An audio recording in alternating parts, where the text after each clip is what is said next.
আসসালামু আলাইকুম। আমি মিরাজুল ইসলাম, প্রতিষ্ঠাতা বাংলাদেশ শান্তির ধারা পরিষদের। দেখেন, আজ আপনাদের এখানে আসা হয়েছে মূলত বাংলাদেশের সবচেয়ে বড় সমস্যা নারী নির্যাতন এবং ধর্ষণ। এই দুটি সমস্যার সমাধান নিয়ে এসেছি আমরা বাংলাদেশ শান্তির ধারা পরিষদ। আমরা বিগত 1 বছর যাবৎ গোপনে কাজ করে যাচ্ছি, কেননা আমাদের কাছে তখন বিভিন্ন সমস্যা ছিল। যখন আমরা সমস্যাগুলোর সমাধান বের করতে পেরেছি, এখন আমরা সরাসরি প্রশাসনের সাথে কাজ করছি। এখন আপনাদের এখানে আসার মূল উদ্দেশ্য হচ্ছে, আমি একা নারী নির্যাতন থামাতে পারবো না। আপনাদের করিমপুরে আসার মেন লক্ষ্যই এটা যে আমরা আমাদের একজন সুযোগ্য সাধারণ সম্পাদক চাই, এবং সুযোগ্য সাধারণ সম্পাদক হিসাবে আমি আহ্বান জানাচ্ছি আপনাদের সকলের প্রিয় তাইজুল কাকাকে। কারণ উনি একজন স্বেচ্ছাসেবী, আর আমাদের শান্তির ধারা পরিষদের যেই মেন থিম, আমরা স্বেচ্ছাসেবীদের নিয়ে কাজ করছি ইনশাআল্লাহ।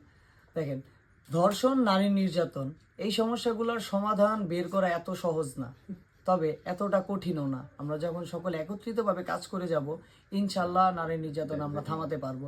আমি কিছুক্ষণ আগে মিটিং করে এসেছি আমাদের নরসিংদী জেলা আনসার ও গ্রাম প্রতিরক্ষা বাহিনীর সুযোগ্য জেলা কমান্ড্যান্ট আক্তারুজ্জামান স্যারের সাথে।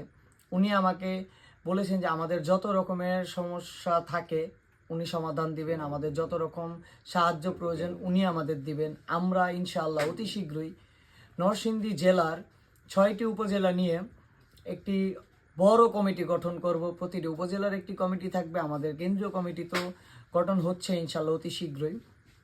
এখন আপনারা যদি থাকেন তাইলে আমরা, আপনারা না থাকলে আমরা কিছুই না। দেখেন, আমার আপনার সকলেরই মা বোন আছে, মা বোনের নিরাপত্তা নিশ্চিত করা তো আমাদের দায়িত্ব, কিন্তু আমি একা যদি আমার মা বোনের নিরাপত্তায় যাই তাহলে কিন্তু সম্ভব না।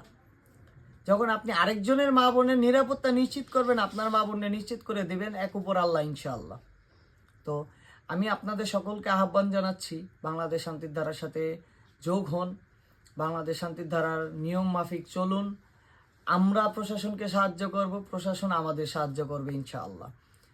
তো এই বলে আমি আমার বক্তব্য শেষ করছি। ইনশাআল্লাহ শান্তিতে আমরা, নিরাপত্তায় আমরা, বাংলাদেশ শান্তির ধারা পরিষদ।